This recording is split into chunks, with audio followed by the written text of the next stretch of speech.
বহুত ক'বলগীয়া তেনেকুৱা একো কথা নাই, কাৰণ যোৱা নিৰ্বাচনতো বিজেপিয়ে নিজৰভাৱে ইণ্ডিপেণ্ডেণ্টলি তেখেতসকলে খেলিছে আৰু যোৱাবাৰো ইউ পি পিলে নিজৰভাৱীয়াকৈ কেণ্ডিডেট দিছে। গতিকে মুখ্যমন্ত্ৰীয়ে এইবাৰো ভাবিছে যে যোৱাবাৰত যি ধৰণৰে আমাৰ BTRত নিজাভাৱে খেলোৱা যোনটো চিন্তা চৰ্চা আগত আছিলে সেইটোৱে কণ্টিনিউ ৰাখক বুলি তেখেতে কৈছে। ইয়াত ক'বলগীয়া ঠিক তেনেকুৱা একো নাই। তথাপিও আমি ইউ পি পিএলৰ ফালৰ পৰা এটা কথাটো আমি ক'ব বিচাৰিম যে অসমৰ মুখ্যমন্ত্ৰী ডাঙৰীয়াই যি ধৰণৰে অসমখন সজাই আছে বা আমাৰ ভাৰতবৰ্ষত যি ধৰণৰে এটা নতুন এটা ইতিহাস তেখেতে বনাইছে আৰু তেখেতৰ সাহস আৰু তেখেতৰ যোনটো মাৰ্গদৰ্শন, আমি ইউ পি পিএলৰ তেখেতৰ লগতে একেলগে থাকি কাম কৰাৰ আমাৰো ইচ্ছা আছে।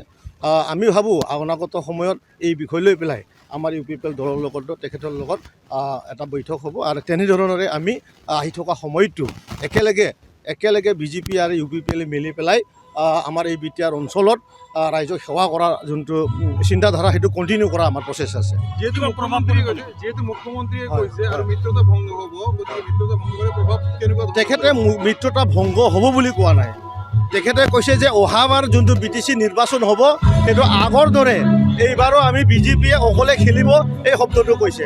আৰু প্ৰত্যেকটা দলৰে সেই যোনটো নিজৰ যোনটো দল ইয়াক মানে এটা এক্সাৰচাইজ কৰাৰ যোনটো চিন্তা চৰ্চা সেইটো সকলোৰে থাকে। আমিও ইউ পি পিএল হিচাপে যদিও আমি কৈছোঁ আমাৰো এনেকুৱা এটা চিন্তা থাকিবই যে আমাৰ যোনটো ইউ পি পিএল দল সমগ্ৰ BTR সমগ্ৰ অসমতে আমিও ইউ পি পিএল এদিন আমি চৰকাৰ কৰিম, অসমটোতো আমি চৰকাৰ যাতে কৰিব পাৰোঁ নেকি, তেনেকুৱা আমাৰো চেষ্টা প্ৰচেছটো থাকে। গতিকে মুখ্যমন্ত্ৰী ডাঙৰীয়াৰ যোনটো কথা কৈছে ইয়াত তেনেকুৱা একো কথা নাই, তেখেতে নিজৰ কথাটোৱে কৈছে আৰু।